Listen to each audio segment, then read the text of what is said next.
welcome to BeSimply. This is Suzanne Toro, and I want to thank you for joining us today.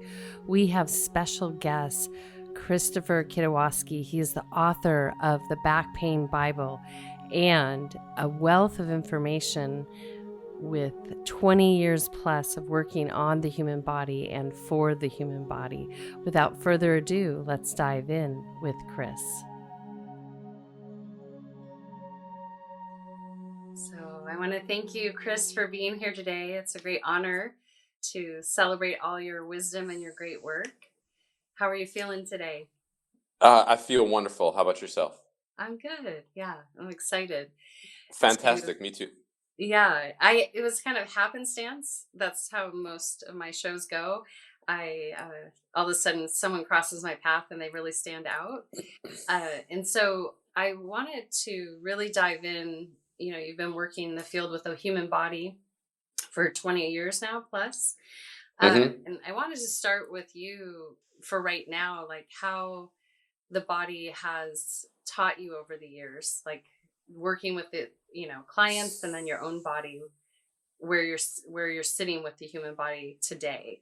Well, it started off kind of like, I guess you could say the Neanderthals did, and it didn't really go so well for them. And then it started to evolve into now what I would almost consider to be kind of like very Star Trek-ish. Okay. When I started off working with bodies, I thought that I was working with muscle. Okay. Which is literally the dumbest part of our entire system. Okay. So I thought that I'm correcting muscle because I'm pressing on adhesions and releasing trigger points and freeing muscle tissue. It's clearly the muscle. The person could run before and then they felt a pull. So then they couldn't run after. It's got to be the muscle tissue. That's really what's going on. And fast forward to today, I realize that I'm really not working on muscle at all. If anything, it just gets in the way. And the most important aspect that I'm tuning into this person's body as I'm working with them is fascia. And then also you would go forward and say even intention and frequency. Okay. And that's where things start to get a little bit more Star Trek-ish. Like back in the day, it would take me like an entire hour to open up a hamstring, something like that. Now it'll take me like 5 to 10 minutes. Okay. So, when we look at the whole Star Trek analogy, if you fell and broke your leg in today's time, it takes 2 to 3 months. You put it in a cast, the bone slowly grows back together after it's set. And then eventually you can walk on it, and then you have to rehabilitate the muscle and everything like that. Where in Star Trek, something would happen to them, and you see that guy just kind of wave that phaser or whatever over their appendage, and it miraculously heals like that. So I'm not really at that point but from a time perspective, from understanding how the body works from a mechanistic standpoint. I was putting a square peg into a round hole when I originally started, and now it's almost kind of like I'm threading a needle. So I thread the needle, and it's done. There's nothing left to do, and people stand up and they walk around and they leave and they're amazed, and they're just like, I was at a physical therapist for 9 months, and it was literally 2 sessions with you, and I'm pain free. Yeah. So that's where I kind of relate it to the whole Star Trek thing, I guess you could say. When I went on Mark Bell's podcast, my main priority was to help people understand that not only can you do work on yourself, okay, and get, in most cases, better results than a lot of the professionals out there. Right. But really, it's the way that the human body is designed. Okay. And the people that want to go to somebody thinking that they're going to get fixed by them, okay, they're not proactive enough in their health as they need to be. Oh. So their body's just going to be stuck with a lot of these half measures. And They're going to constantly kind of like shoot themselves in the foot, and they're going to bounce from practitioner to practitioner because they're searching for somebody else to do the work. Right. Where the people that come to me, they understand that the work that I do kind of kickstarts the work that they need to do. Right. Oh.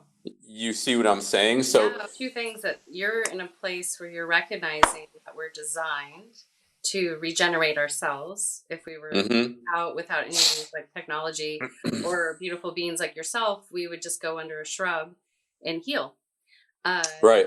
So share a little bit about one, being with Self Heal, and then a patient or client's willingness to take responsibility for that, the importance of that synergy. So let's say Suzanne is out running around and she falls down and scrapes her knee, right? Yeah. Does your body just say, you know what, screw it, I'm not going to heal that? Yeah. No, absolutely it does. Now, let's say you're going to be going out dancing on Friday or Saturday with your significant other, and you bought this beautiful black dress, okay?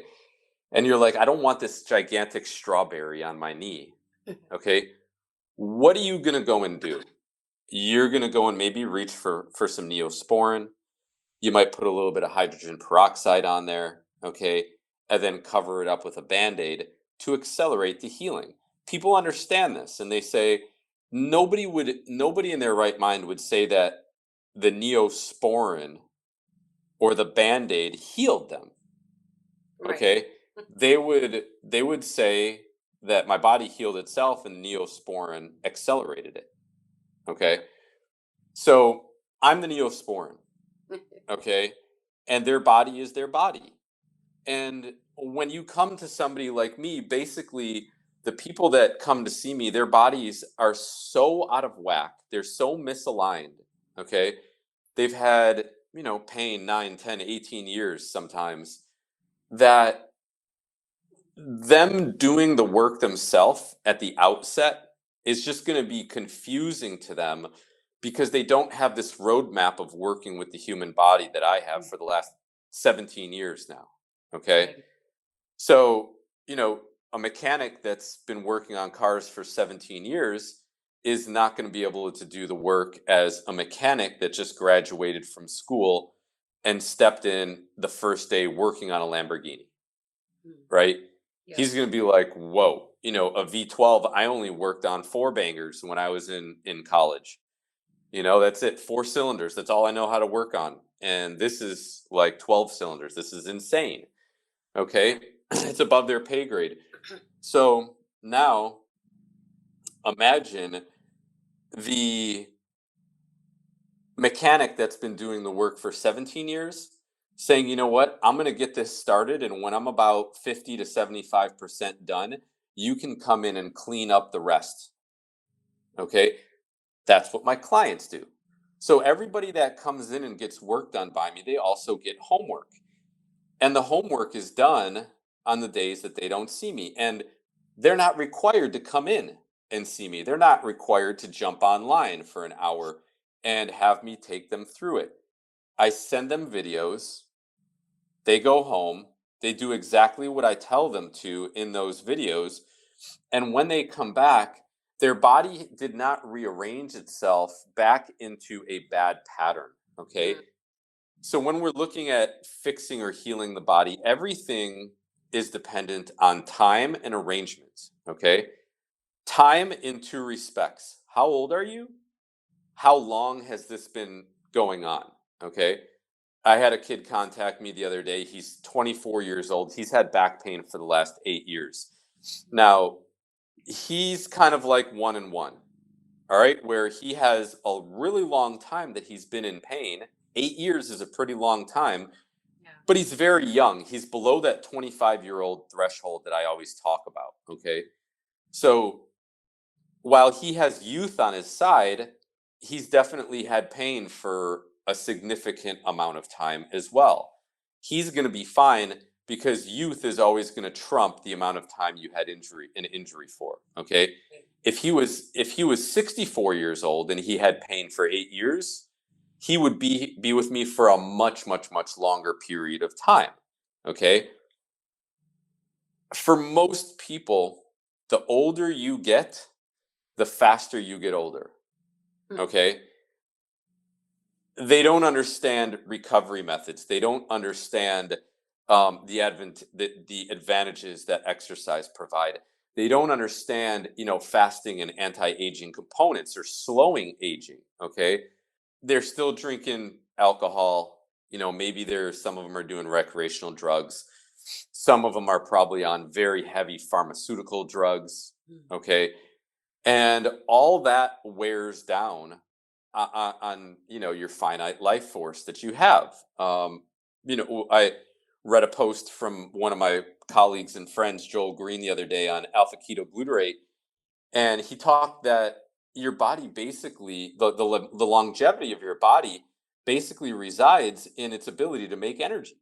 Mm. Okay, so when we have adhesions and when we have trigger points, you're basically gumming up key aspects of your ATP system, the mitochondria in the muscle and in the fascia and everything. You're gumming up these areas that are supposed to be making energy for your body. Mm. Then the more pain you get in, the slower you move, the less you do, and you start sending a signal to your body saying, I can't perform optimally. Or in some instances, if you look at Dr. Gundry's book, The Diet Evolution, he talks about with nutrition, you can actually send signals to your body that you want to die. Mm. Okay. By consuming poor forms of nutrition. Right. All right. I come in, I'm the neosporin, I kickstart healing. And then people go home, and in my absence, they start to learn to become more in tune with their own body. And it's alarming to me. I mean, it never ceases to amaze me. Every single week, I get a new customer or two in, and I'll be working on things in their body. I'm like, you feel this? And they're like, no, what? And I'm like this massive cell phone sized adhesion you have in your quad or in your glute or in your back or in your chest. I'm like, you feel this? And they're like, no.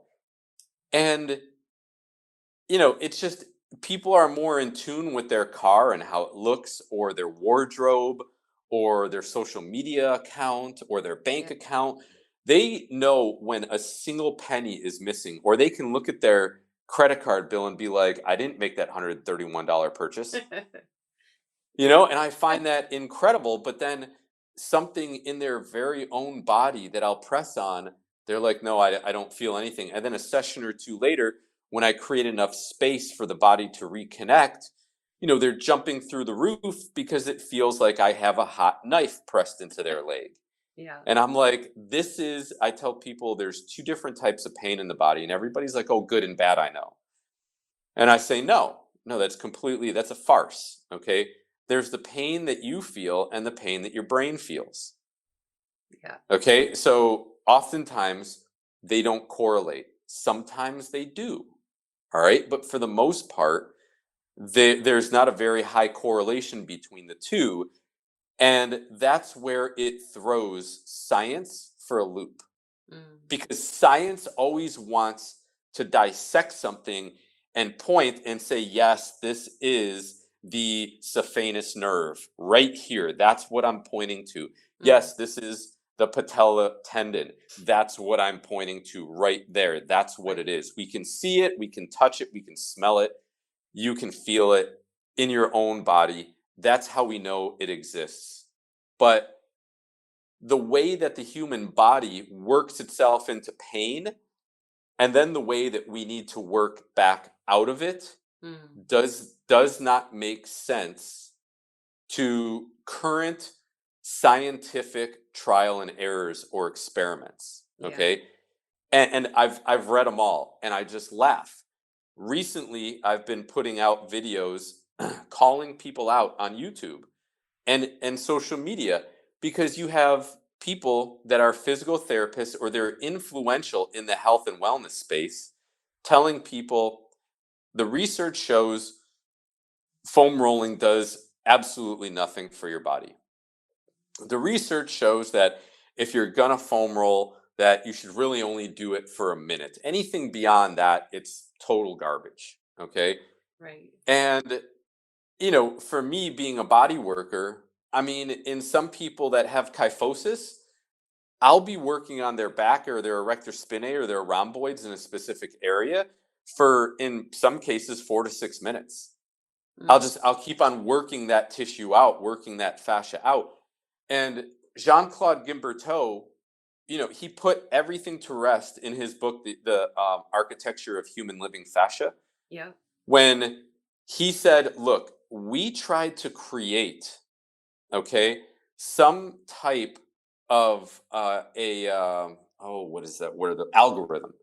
Mm. Okay, he said we tried to create an algorithm to predict how fascia is going to model and how fascia is going to move. Right. And nothing that we did could confirm a solid pattern. Yeah. Okay? So when you try to take this into the experimental realm, what they're looking for is something identifiable, something repeatable, okay, that will happen time after time after time after time. Right. All right? And all I can say is this. Like if you have knee pain and I have knee pain, it's not the same pain. Right. It probably didn't develop from the same area. Yeah. Okay. It probably didn't develop from the same patterns. Maybe you did ballet and all I did was play basketball my entire life. Yeah. Okay. So I want to pull my eyebrows out when I see people post this stuff because they're literally inhibiting people's ability to heal their own pain, to fix themselves, to work on themselves and learn how the human body works. Okay. Yeah.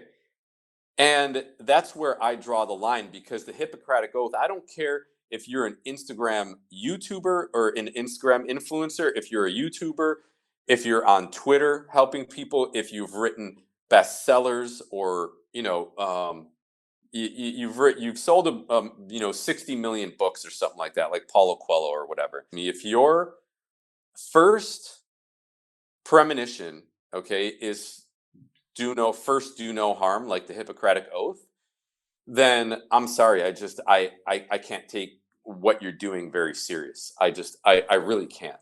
You Right. know? So that's where I draw the line. When you are making fun of foam rolling and or trying to make light of it, and then you tell people like, look, you shouldn't really do more than a minute of it because it's a waste.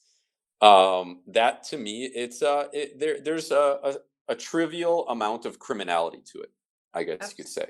Yeah, absolutely. Well, isn't that the day and age everyone wants like one pill does all kind of mentality? Like do this and that will be gone. That's what Yeah. it's reminding me of. Two Yep. things. When you talk about pain, I assist in childbirth, and no two births are the same. There's a lot of pain involved if it's a vaginal birth. If you can relate it to body working, because uh, you can transcend the pain in the moment. Uh, if you can share a little bit, especially in your book, the Back Pain Bible, or is it Bible of Back Pain? I'm sorry if I remember. No, the back pain Bible. You had it Yeah. right. Yeah. So that's a very common theme for most humans this day and age, especially for as sedentary as we've become. Can you share a little bit about transcending? Because this has been proven in the sense that many mothers can attest that they can get to an ecstatic state. I Mm-hmm. experienced it with the birth of my son. I was like, whoa, sign me up. I'll do like 10 more. But it was through the vehicle of the pain, and obviously it takes a while to give birth and make a baby, so we can't become a junkie, so to speak, Right. of childbirth. Right. But can you share a little bit about that, what the essence of pain is and how it can be used to transform in the healing process versus constricting and shutting down further? So, Thomas Myers said it best when he said pain, the true definition of pain is the body's autonomic response to remove itself. Okay, now you're giving birth, you can't remove yourself from that moment. right? You can't say like, I don't want to do this anymore, and just kind of like walk away and Yeah. put the baby back inside, and say this isn't for me. Yeah. Okay. So that's number one, and that's one of the reasons why when I'm working on people and they're experiencing a little bit more pain, or when they're working on themselves and they're experiencing a little bit more pain, I say, well, does the pain make you want to jump and run away? And they're like, no, it feels good, but it's pain. Okay, well, then that's technically not pain. I would call that either discomfort, or I would call that part of the healing process. It's like, when we talk about that scab once again, when it starts to heal, it's going to get a little bit itchy, and that's uncomfortable, right? But that's an indicator that the healing process is taking place. Okay. So it gets to the second part now, where we look at identity. All right. And if you identify giving birth with being a very painful process, you're going to experience a lot of pain, Mm. right?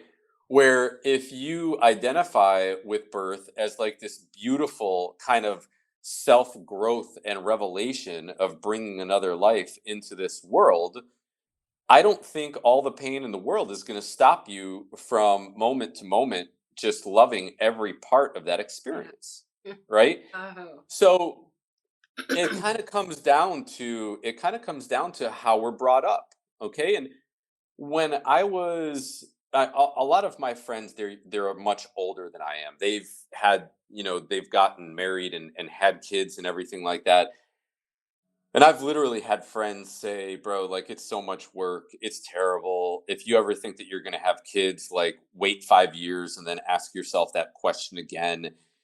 And blah blah, blah. And like you see it wearing on them, and they're getting older by the second, and it's just like, "Oh my gosh, like I don't know if I ever want to have kids." And then my wife and I have our daughter, and I'm like, having a child is like one of the most amazing things in the world. Like I can't imagine my life without her now. And she's just the light of our life every single day. Everything that we do is for her. And we love her smile, her attitude, her personality, her energy.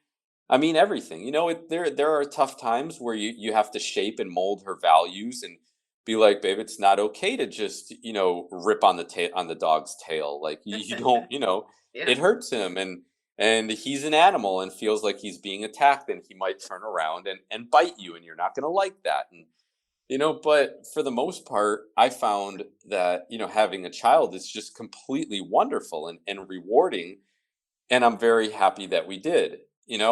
So it comes down to identity, and it comes down to mindset.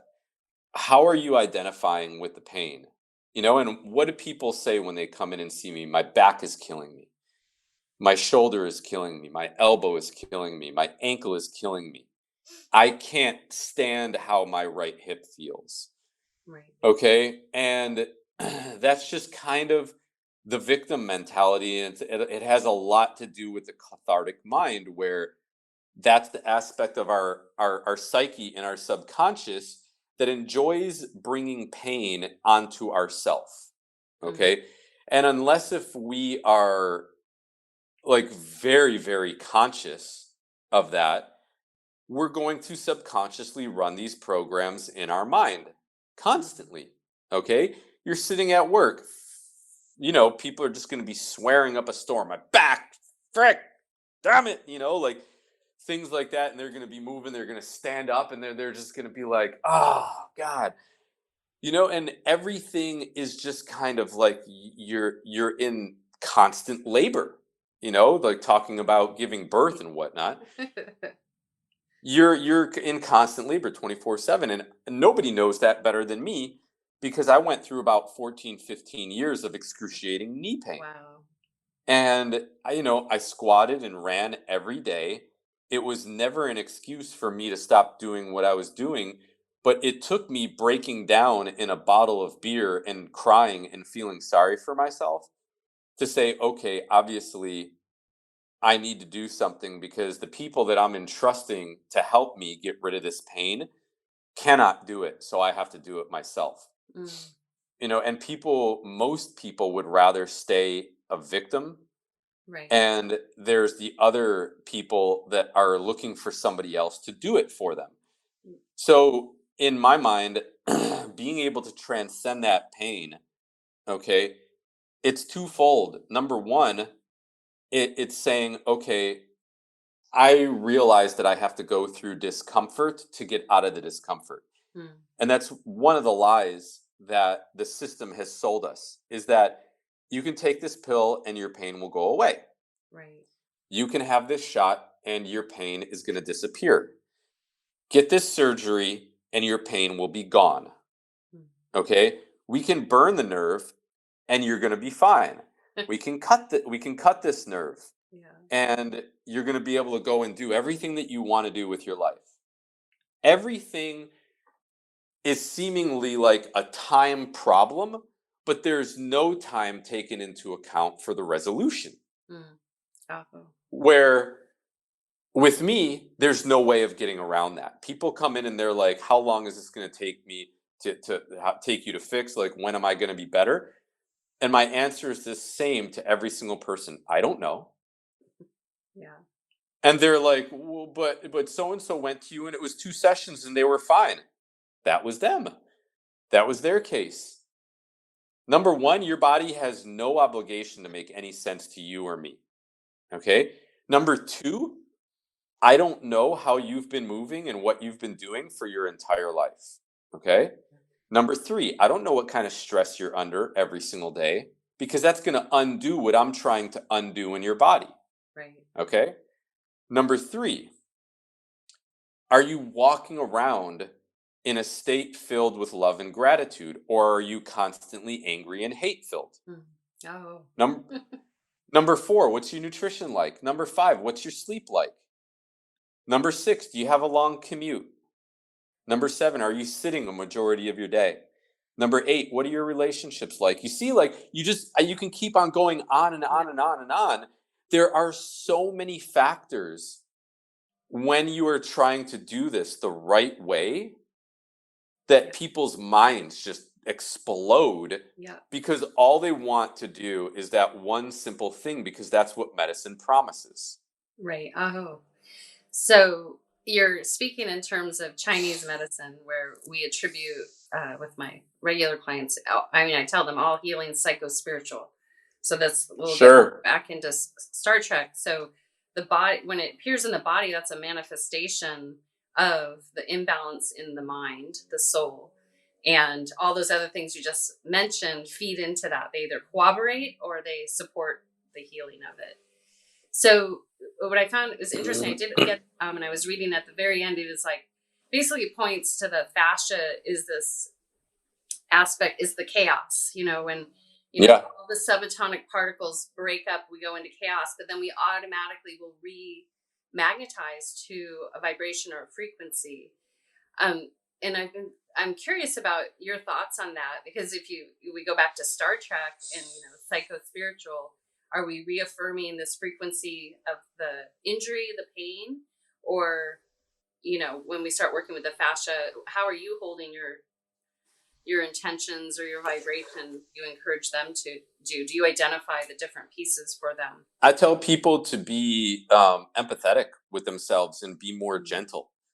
I tell them to start talking to themselves in a different manner. All right. Because when I'm working on them, I am nothing but a flow of positivity, positive emotions. I always want to make sure that I feel my best when I'm working on these people. And if they have problems, I'll listen, but I won't feed into the negativity. Okay. So that's number one. People just need to be conscious of how they're speaking to themselves on a day-to-day basis. Everything. So there was a fantastic quote that I just heard of today. I'm going to go ahead and read it so I don't butcher it. The human mind is the administrator of consciousness, while the human body is the instrument through which consciousness frequency flows. Mm. Dr. Jerry Rivera Duenio, okay? He has a great podcast if anybody's listening, Dr. Jerry Unfiltered. It's going to blow your mind. It's kind of like a PhD on steroids for spirituality. Okay, PhD on steroids. All right, his information is just second to none in my opinion. But when I read body, I read fascia. Okay, because the fascia is the primary motor, the primary connector for the body. It even connects the brain, okay, to the cervical dura mater, which is connected to our ocular nerves in our eyes. Yeah. All right. So when you talk about frequency, frequency is nothing but understanding the law of attraction. Okay. And understanding your connection to God or source or the divine, whatever you call it. Okay. And what it is it's a process of outflow. Okay. So whatever emotion you're experiencing or feeling is the emotion that God or the divine or source is going to feel. And what it does is just responds in kind. So it flows right back to you. So that's why we call it a backflow. Okay. So when we look at emotions and when we look at frequencies in the human body, something like 432 hertz, that's going to be an emotion of stillness. It's going to be emotion of kind of like, I would almost say happy, because happiness, bliss is like true happiness, where just where happiness should kind of be like your baseline emotion, right? Where you're not sitting here like, oh my God, Suzanne, like, and you just and you're so super hyper, like maybe if you won the lottery, okay, but then at the same time, you're not sitting there hating life. Happiness is kind of like baseline. Yeah. Okay, so you could almost argue that 432 hertz is like happiness. It's your attitude or your baseline attitude. Okay, and whatever you consistently tune into, like I was telling my prior client that I had before we were doing this podcast, he just had a daughter, and he goes, was your daughter just really happy when she was 3-4 months old? And I said, yeah, absolutely, she still is.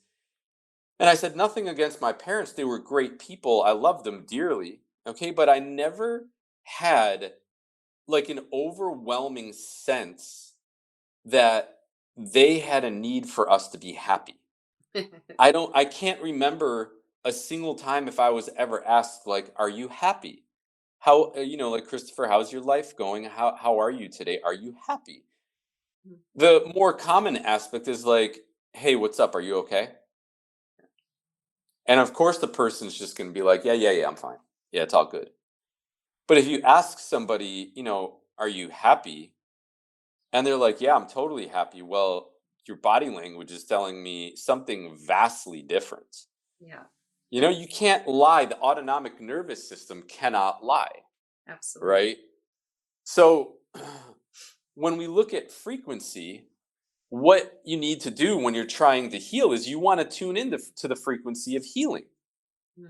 Right? And people who don't have pain or don't have problems, number one, they're walking around every day, they're happy. Okay, for the most part. Some people might find a reason to be unhappy or whatever. But you want to always have that really positive frequency running through your body. That frequency of, I know that there's an answer. The frequency of, I know if I just keep working at this, I'm going to get better. The frequency of, there is no quit in my desire to feel and move better. I want to get back to skiing. Skiing is my passion. Okay? Just not having that frequency of being a victim, that frequency of, I'm tired of this, the frequency of, I'm fed up with how I feel.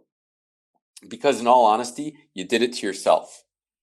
Yeah. You did it. You did it to yourself. And somebody's going to say, well, no, somebody rear-ended me when I was just sitting at a red light. Okay. Well, you still made a conscious decision to get in the car and drive that day. All right. Bill Harris said it best when he said, we're the shapers of our own life. You know, Absolutely. if you think you can point to somebody else and say, you did this to me, you know, that's a complete farcity. It's a complete erroneous way of looking at life. Okay. And what you create is a lot of anger and resentment, and that's a double-edged sword. Right. And really, in all honesty, it doesn't even hurt the other person unless if they're your husband or your wife or you're living with them. Okay, but you know, if you've moved on and you don't see this person anymore and you still hate them, that's affecting how you feel on a daily basis. Absolutely. Well, you're You now you're know? getting into cause and effect, and this has been Mhm. my other Right. question about the fascia. So in the East, we look at the infinite model, the eternal being. So that oscillating force that exists in each one of us continues, and then this body gives us a reflection of that oscillating force. Correct. So, Yeah. can you share a little bit with the listeners? Because having worked with my own fascia and then utilize the Abhyanga a lot with my clients and myself, which is a self massage daily, full body massage with oil, where you Okay. feel into the body. It's a Vedic practice.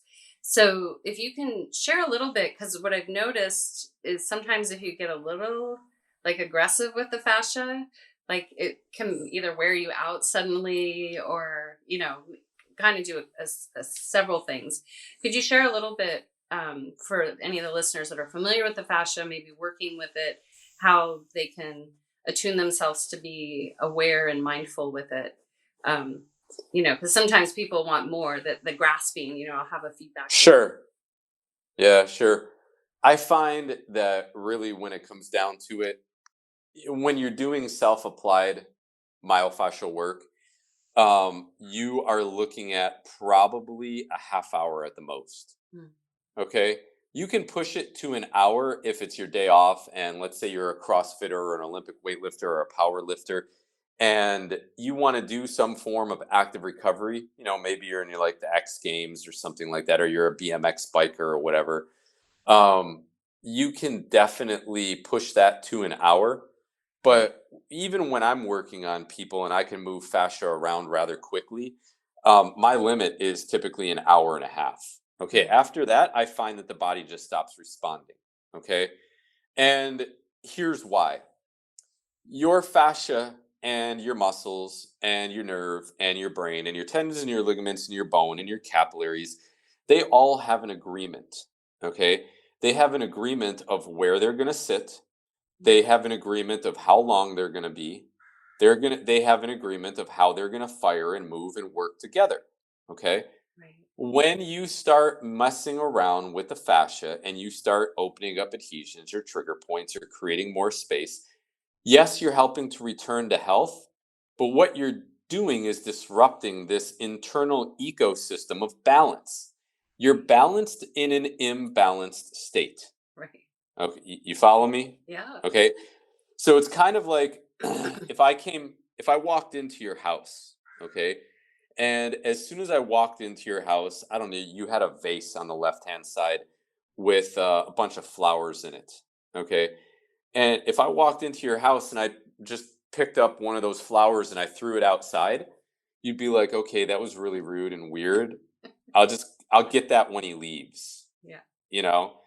But if I then came back inside and then I took the whole vase and picked it up and I was walking outside with it, and you're like, wait a minute, he threw the flower out there. Is he going to throw my vase out there? Like, you would immediately grab my arm and be like, what are you doing? Right? Yeah. So when we work on the fascia for too long a period of time, when we change too much too quickly in the human body, the fascia has a limit and it says, you know what? I'll do anything for you, but I won't do that. Yeah. Okay, I've reached my limit. I'm done. I don't know if this is good for me. Okay, and I'll get back to you at a later date. And the way that we convince the fascia that we did good in the body is by getting up and moving or challenging ourselves with the exercises that used to create pain.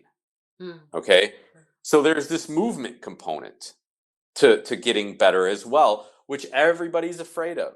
I don't Mm. want to get hurt again. I don't, because this is what, I've had clients come to me where they have nerve pain and the doctor says, well, here's Tylenol with codeine, some muscle relaxers, go Mm. home and rest. Wow. The answer is always just go home and rest, Yeah. right? And it's just kind of like the body doesn't work like that. No. The body does not work through or get better for the most part through rest. It'll recover. Okay, but when we are trying to move the body back into a more healthful atmosphere, Yeah. it needs movement in order to do its checks and balances. When you move, your myofascial system is going through literally 100 million bits of information per second. Yeah. Wow. Okay, 100 billion bits of information per second. It's the most complex computer on planet Earth. Yeah. It's astonishing.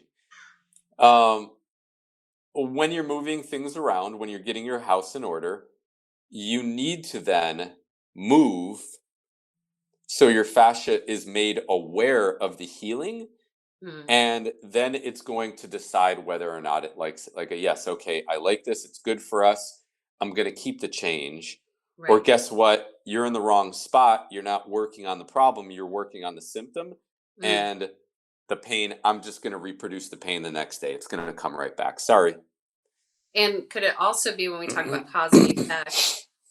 Could it also be that it's not the individual's destiny isn't ready for the complete healing based on Correct. all those other factors you mentioned?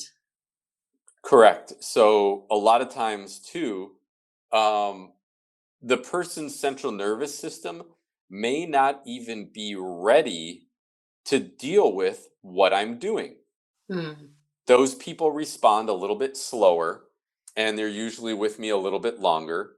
But it's another case scenario where it just shows you how far out of touch we've become with our own bodies as human beings.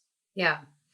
And what would you say is the like a handful of things that you observe and have kind of been able to discern that people are storing when they have like whether it's knots in the physical muscle where they have lumps in their body, extra things they've stored, whether it be fat, all those things in their body.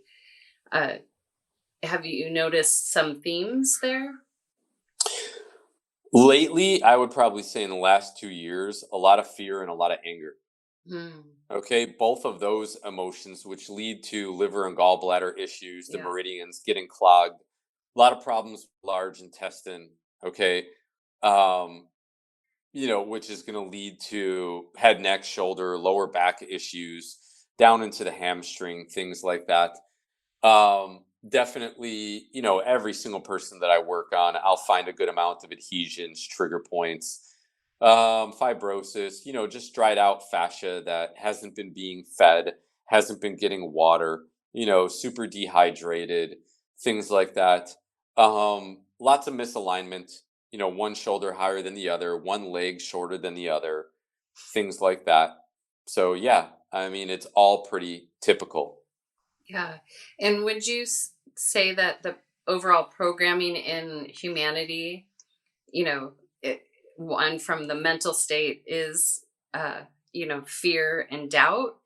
And then, when you look into nutrition, emotional well being, all those things, how that's reflective in the human body, the physical body? Yeah, sure. It's all fear and doubt. I mean, look at how people are being controlled today. Everything was you have to get this vaccine or else, not only is your life in danger, but then you potentially may not be able to get on a plane again. You potentially may not be able to get into a country again. You potentially may not be able to get on a plane. I'm sorry, on a train or, on a bus without it. So everything fear is the ultimate motivator, Yeah. right? but it can also be, in some cases, the ultimate deceiver. Mm. False evidence appearing as real, and when you don't know the difference, or when you can't discern the difference, it's like there have been people that I've worked on where they thought that they were either having a stroke or a heart attack because they had pain going down their arm.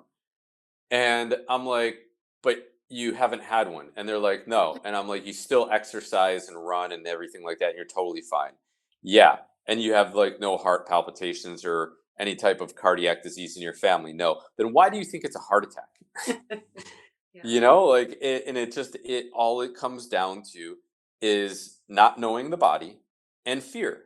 Where if I have pain going down my arm, the first thing that I'm going to do is I'm going to look in my scalenes. The second, I'll maybe look in my rotator cuff. The third, I'll look in my chest and just be like, what's tight and where? Yeah. And every single time I find something tight in one of those areas, I work on it, and then the pain goes away. And it's like, oh, okay, not going to die today. Great. Type Yeah. of a thing. And So what oh, it go just ahead. comes down to knowledge. Yeah. Well, and what would you say is the way, we have the breath to roll out maybe Yeah. when we're constricting, but actually, you mentioned the chest and the shoulders and moving that around if fear is in. What other ways would you assist the listeners in like meeting whatever's constricting in their body and helping it open up so it doesn't stay locked there? Yeah. So I would have everybody start off with the fascial maneuvers. They are on my YouTube channel. Okay. One of the greatest gifts to humanity, right there, created by the Human Garage, Gary Lynham, Jason, Cynthia from the Human Garage. Because when you do those maneuvers, you are forced to learn how to breathe. Okay.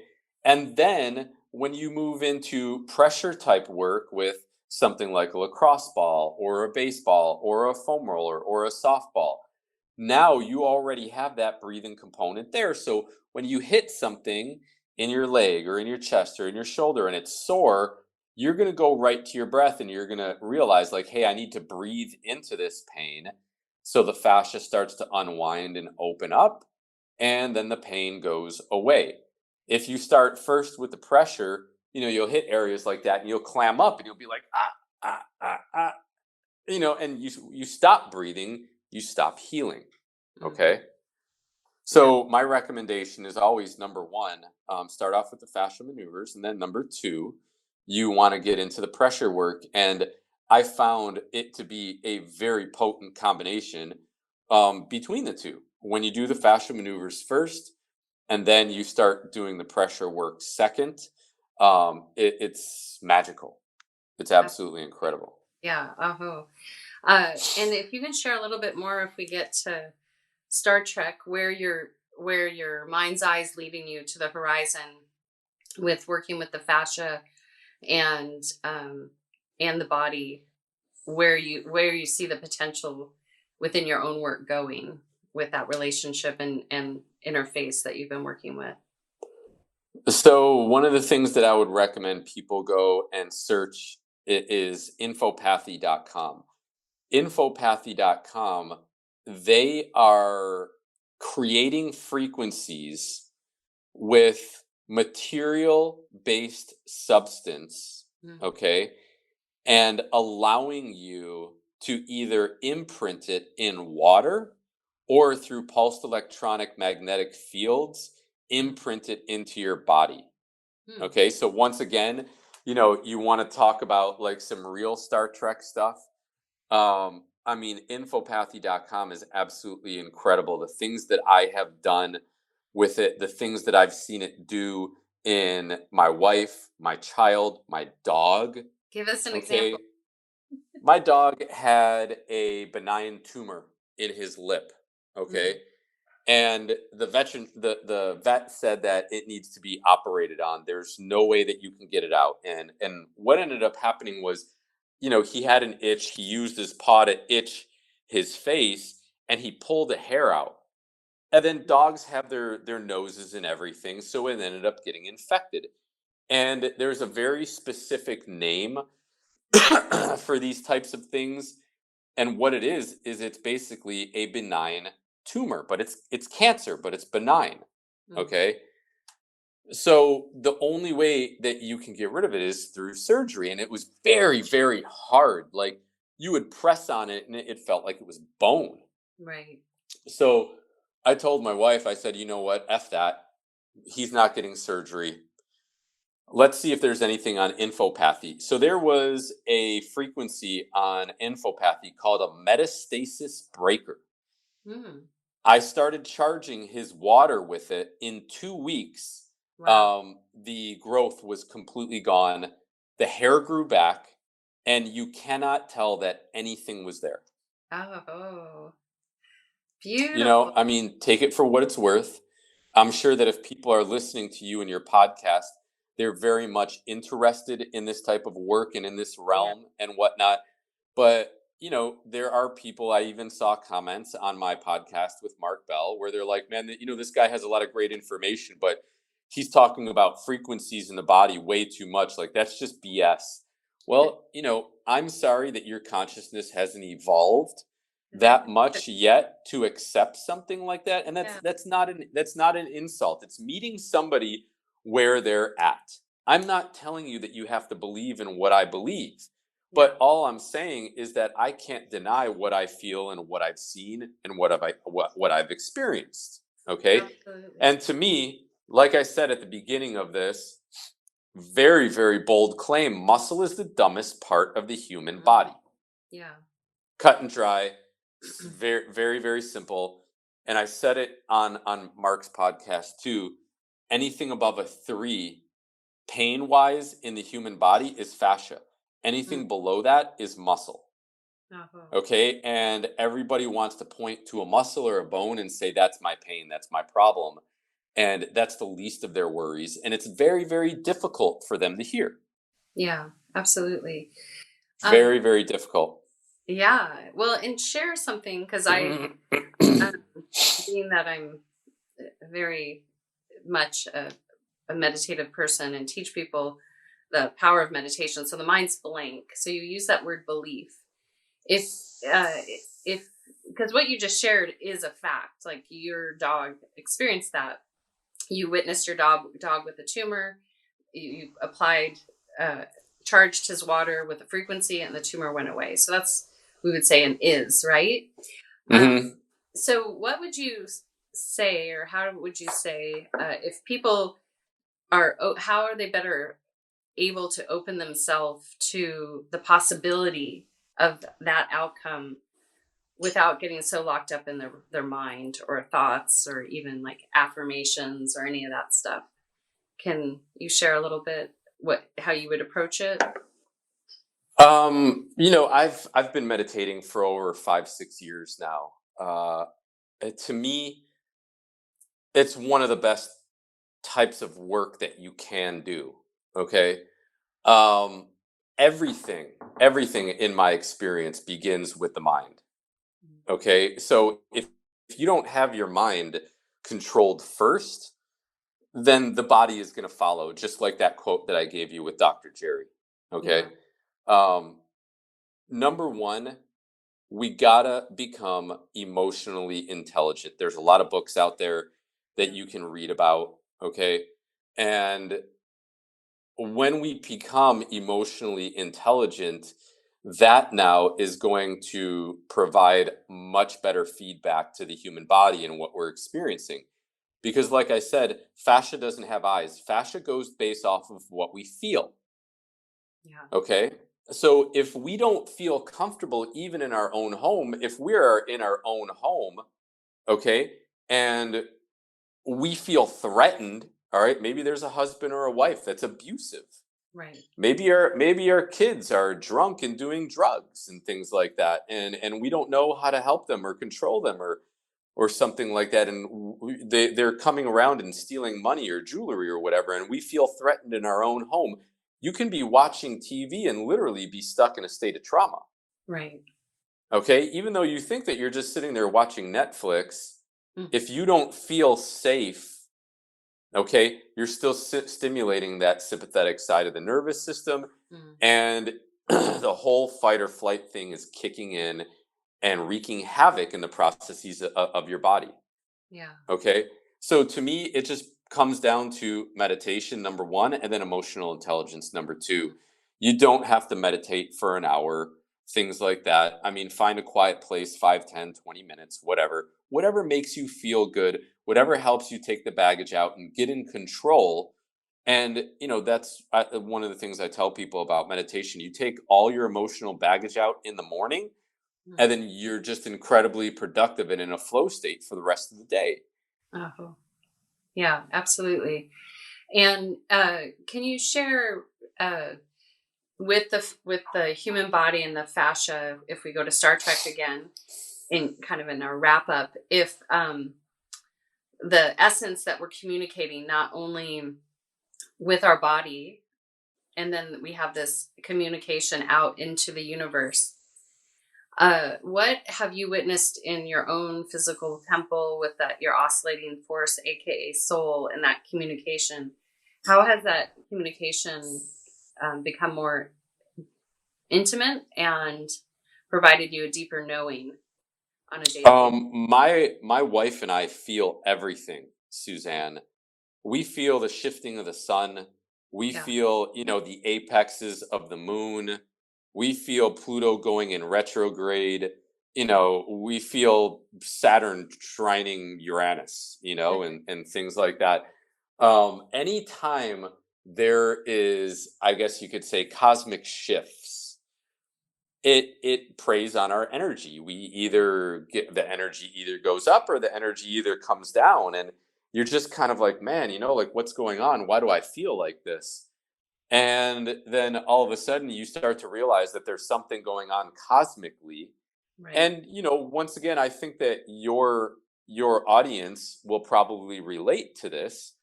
But people who don't have one foot in the astral plane and one foot on earth, if you have 2 feet on earth and you think that your name is your identity and where you live is actually, who you are, and your job is actually what you do, and the type of car that you drive is your status in this society, then you're going to listen to what I say and just completely laugh and be like, "Oh my god, like this guy's so stupid, man. Like I can't believe how stupid he is and things that he says. Yeah, I'm sure he can feel the moon apexing and whatever that means and blah blah blah."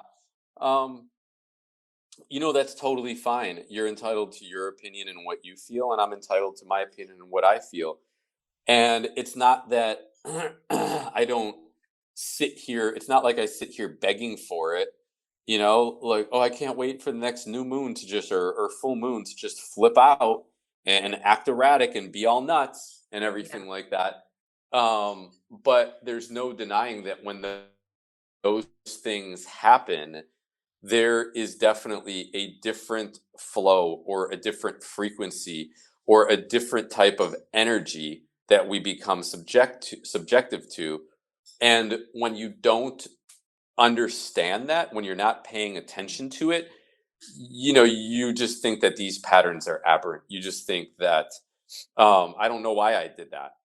Yeah. Like if somebody really asked you, you're just like, I don't know. Like, what does it matter? Well, it matters a lot, Yeah. and this is why. And that was very uncharacteristic for you. And then when you are told, when you understand, that it could be, cosmic energy, which we're all subject to. Okay. Absolutely. Then things start to make much more sense. Yeah. And so has it increased you and your wife's level of compassion for, Absolutely. yeah. Yeah, Well, absolutely. our indigenous tribes, they will always say, as above, so below, it's like Right. reflecting. And if you spend any time staring at the sun and like the planets, they have a call and response. So at this moment in time, what is your call and response for your work and to humanity? My call and response, honestly, is helping people to become their best selves in their Mm. body. It's just helping them move younger, feel younger, look younger, and really, no matter how many years they have left on this earth, be able to do anything and everything that they want to physically. Oh. So we can throw out the old biology book where it shows how we're destined to look until we leave our body. Yep. Woo! All right. So that's beautiful, and I'm glad that you're here to help us do that. Share with the listeners, because it's always good if they hear it from your mouth, your website, your book, where they can find it all, and we'll put the links below. But thank you. Current website is influentialhealthsolutions.com. It's currently in its retirement phase. I have a new one that's being built. You can go on my YouTube channel or Instagram. They are both at Rebuilt, RIBYLT. And that's pretty much it. Okay, perfect. Well, we're so thankful for all your great work and your wisdom that you can share forward. And people on your current website can book sessions, virtual or in person, if need be. They can actually just email me. If you email me, chris@influentialhealthsolutions.com, you can set up a time to book sessions with me. Okay, perfect. So I really appreciate you being here today. Thank you, Chris. It's been my pleasure, and so much gratitude to you and everything that you do and your understanding. More in particular about the oscillating aspect of human life rather than the vibrational aspect. They're not one and the same. They go together. You can't have one without the other.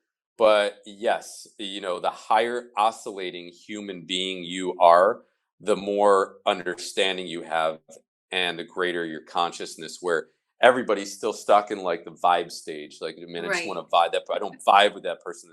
Vibrate. Yes, the vibration is important, but the next level, the next stage is understanding oscillation. So to hear you say that, I was like, wow. Yeah. That's awesome. Cool. Yeah. Aho. And then we won't have to have boundaries because we're just like oscillating around and grooving on the dance floor, the cosmic dance floor. This is true. Well, thank you. Once again, I want to thank you all for being here today. Thank you, Chris, for contributing and sharing your wisdom. As inspired, connect to his great work below. You can order his books, book an appointment. All the links are below, and follow him on social media. Until next time, we're going to sign out with a little Kadri Scott, Shine, and may you all shine bright as we enter into these summer and winter months here on planet Earth. Until next time, this is Suzanne Toro signing out with a full heart, a soft gaze, a gentle smile, and a deep bow. Be simply.